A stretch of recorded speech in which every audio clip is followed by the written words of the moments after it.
Hey guys, Doug Walker here. I'm here to tell you about the cons I'm going to, and I actually have a funny brony story to tell you. But first you have to hear what the cons are.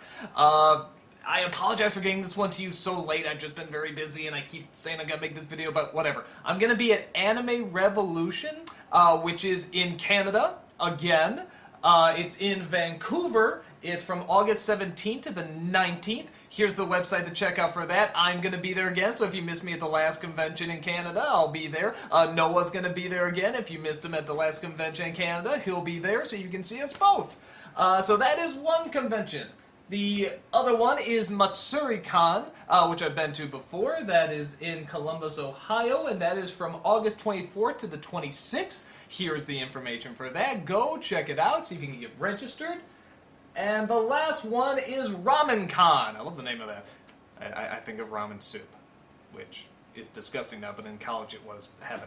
And that is in Indiana, and that is from September 21st to September 23rd. So go check those out, see if you can show up to any of those and want to say hi, see old friends, all that good stuff. Okay, so now my funny brony story, and this is actually not really necessarily making fun of the bronies, so don't be like, this is actually sort of a thank you to the bronies. I'll explain how. Okay, so the last time I traveled to Canada for the last con, I didn't have my passport. I actually lost it. And if you know me, that drives me nuts. Like my little OCD or whatever just goes crazy because like that's a really important thing and it's gone. And I was not happy. So I call them up and I say, look, I don't know, is this still doable? Because I never traveled without my passport before, and I really freak out when I don't, I don't want to lie or anything like that.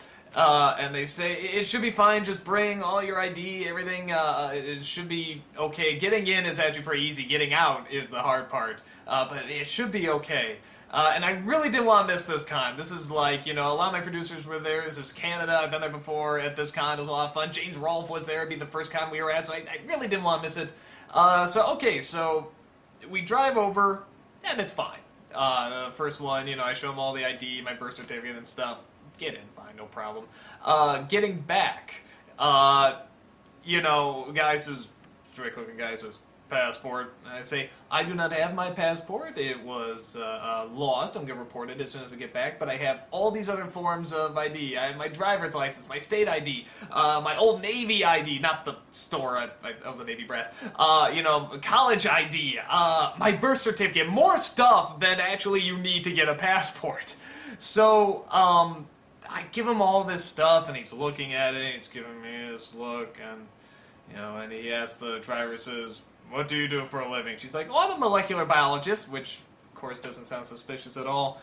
And so, where were you going? And I said, we were going to a convention, like a comic book convention. She says, molecular biologists like comic books, and she's like, yeah? And looks at me and says, what do you do? And I said, I'm an online producer, which, of course, doesn't sound suspicious to either. And, I say, I make the funny stuff that, she enjoys and goes to cons for and stuff. And he says, so you're a funny man, huh? And I was like, yeah. You went to this con to perform? And I was like, yeah. Tell me something funny. And it's like do or die here. If I don't make this guy laugh, like, he's not going to let me back into the USA, pretty much. So my mind just goes blank. I can't think of anything. I'm just thinking, what's the strangest thing I can think of that he would have to believe is true? I couldn't possibly make it up. So I just said, do you know what a brony is? He goes, no. And I just went off. I was just like, okay, well, the show My Little Pony has come back into resurgence. You know the show from the 80s? Yeah, it's back. But here's the strange thing. It's actually a huge hit. But the really even stranger thing is, it's not a big hit with little girls. It's not even a big hit with little boys. It's a big hit with 20 to 30-year-old men who really, for some reason, really like the show. And they like the writing, and they think it's a good story and characters and stuff like that. And they call themselves bronies. And once you say that you're a brony, they say, welcome to the herd. And they invite you in and stuff like that. And they start this big big movement called the Movement of the Bronies, saying don't discriminate against us because we like a show that's apparently more feminine. But of course, nobody cares. Nobody cares if you like, you know, My Little Pony. You can like whatever you want. I mean, nobody, but they put out this big thing saying that, you know, we are bronies and we are proud, and they wear shirts saying welcome to the herd, and they wear hats that say brony and proud and so on and so forth. And I'm going on and on and on about this. I see the guy, just with my information, slowly backing away as I'm going on and on and on about this, and he's, you know, he's putting the stamps on just during the smile as I'm talking and